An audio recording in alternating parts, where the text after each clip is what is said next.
Salam sejahtera para sahabat komunikasi yang baik hatinya. Saya Cornelia Anggraini dan kali ini kita akan ditemani oleh dua orang teman kita yaitu Mona Aulia Putri dan Sinta Nuria. Halo Mona, halo Sinta. Halo. Kali ini kita akan membahas bagaimana cara menghadapi pandemi COVID-19 menurut mazhab stoicisme yang ada dalam filsafat. Para sahabat komunikasi pasti pada penasaran kan? Iya, Tapi sebelum bahas itu kita akan bahas seputar pandemi dulu ya. Apa sih yang Mona dan Sinta rasain selama pandemi ini? Dampak apa aja yang dirasain? apa ya? Banyak sih dampak yang dirasain selama pandemi ini. Terutama dampaknya di mental health sih sebenarnya. Gak tau kenapa, tapi aku berasa kayak gara-gara pandemi ini, kita tuh berasa lebih banyak tekanan gitu loh. Terutama saat online class gitu loh. Dari yang biasanya kan kalau kita offline class itu, biasanya kita kayak lebih konsentrasi. Terus selama online class ini jujur konsentrasinya itu selalu buyar. Dan setiap selesai itu kita kayak kok gini banget ya gitu selama pandemi. Dan jujur itu tuh apa ya, bikin kayak ada tekanan tersendiri. Dan jujur selama pandemi kebanyakan yang dirasain itu panik sih. Kayak apalagi setiap nonton TV, lihat berita, dengar berita di mana aja, orang tuh nggak pernah yang kayak apa ya, ngabarin sesuatu yang positif gitu tentang pandemi ini, tapi malahan lebih sering kayak ngabarin tentang berapa banyak yang udah meninggal gitu, berapa banyak yang terjangkit dan segala macam, yang gimana ya, yang bikin orang panik deh pokoknya. Udah gitu sih. Kalau kamu sih kan? Kalau menurut aku secara pribadi dampak yang baik maupun yang negatif. Contohnya aku mau ngambil yang baik dulu, seperti misalnya kita tuh semenjak ada COVID ini bisa ngelakuin hobi yang selama ini tertunda atau hobi yang selama ini tidak bisa kita lakuin gara-gara aktivitas sebelum adanya COVID. Jadi COVID itu hal negatif pasti ada, hal yang buruknya. Cuman kalau aku secara pribadi, menurut aku yang lebih aku sayangkan dari COVID-19 ini, segala aktivitas kan dilakuin Gitu. di rumah ya. Nah terus kebanyakan kan orang yang pedagang seperti pedagang pinggiran, pedagang atau usahanya yang semakin menurun, atau nggak tahu deh mau kayak gimana. Ya apalagi buat kayak pedagang yang pedagang kaki lima, pasti bakalan pengaruhnya itu apa namanya, berdampak banget sama mereka. Iya, gitu. makanya itu sih yang sangat disayangkan. Kalau Lia sendiri gimana nih, pengaruhnya ke diri? Aku rasa kurang lebih aja ya. Dampak Betul yang sih. kita alamin itu kurang lebih sama lah sama yang udah Mona dan Sinta jelasin sama kita semua kali ini. Nah, kita langsung ke pembahasan inti nih. Solusi positif bagaimana sih yang ditawarin mazhab stoicisme tadi? Bisa dong Mona sama Sinta jelasin sama kita semua.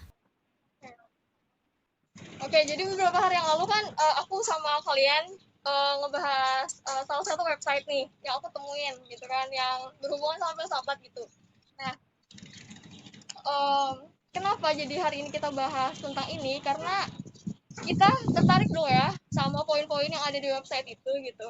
Nah, selama pandemi ini kita tuh jujur jadi kayak apa ya? Kadang berasa putus asa, putus asa, dan kadang kadang berpikir kayak kapan sih selesainya gitu pandemi ini tuh kan. Nah, di website itu tuh ada salah satu artikel yang judulnya itu tuh bagaimana cara kita menghadapi kabar buruk. Nah, secara kita lagi ngomongin pandemi nih, ya kan sini ya? Ya kan ya? Nah, pandemi itu kan termasuk kabar buruk ya? Iya, bener banget. Pas aku baca, aku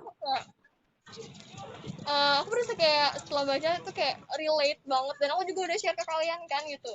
Nah, jadi langsung aja. Jadi mazhab stoisme itu adalah salah satu cabang di ilmu filsafat itu, tapi cabangnya ini nih lebih berkaitan sama kehidupan kita sehari-hari gitu. Jadi setiap setiap ilmu yang ada di dalam, atau setiap pembahasan yang ada di dalam mazhab ini nih, kalau kita aplikasiin ke seharian kita tuh bisa gitu, karena itu tuh relate banget gitu.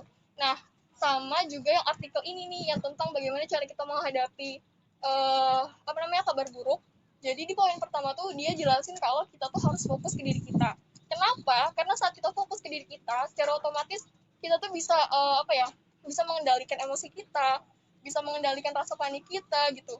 Pokoknya berita buruk semacam apapun kita bisa mengendalikannya gitu. Kalau kita fokus dulu ke diri kita gitu ya kan. Iya bener banget. Terus poin keduanya itu adalah kita selanjutnya fokus pada tindakan apa sih yang bisa kita lakuin pada berita buruk ini gitu.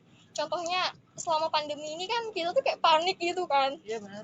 dengar banyak yang terjangkit, terus tuh banyak korban meninggal. Takut dong ya Iya pastinya. pasti, apalagi media kebanyakan memberitakan beritanya yang Iya. buruk-buruk, astaga gitu kan. Nah, apa sih tindakan apa sih yang harus kita lakuin? Yang pertama, secara pandemi kan kita harus mengikuti protokol yang dikatain pemerintah gitu. Seperti contohnya aja pakai masker gitu kan. Nah, terus rajin-rajin cuci tangan. Terus juga kemana-mana jangan lupa bawa hand sanitizer. Terus juga jaga jarak. Tapi karena kami lagi Iya, jadi nggak bisa jaga jarak. karena ada tugas, berhubung Iya, ada iya. tugas ya jadi Ya gitu. Apa ya?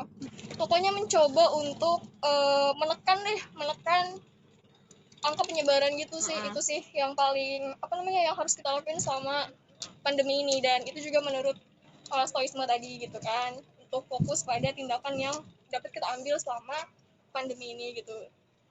tadi Ya. Mona membahas tentang poin 1 sama poin 2. dua. Sekarang aku mau lanjutin pembahasan tentang poin 3 Iya, sama poin 3 sama 4. Nah, jadi poin 3 itu kan apa sih makna dari dampak COVID-19 ini? Nah, jadi menurut aku sih maknanya kayak kita tuh kan lebih banyak di rumah atau tidak banyak beraktivitas, otomatis kita kan pasti lebih banyak menghabiskan waktu untuk diri kita sendiri. Contohnya Iya, kita betul. bisa mengenal diri kita lebih baik, terus bisa lebih Ya lebih tadi kan di awal kan kayak hobi gitu kan, jadi awal kita nggak bisa ngelakuin, tiba-tiba ada waktunya tiba-tiba gitu. bisa lebih tahu siapa sih Iya, ya, betul.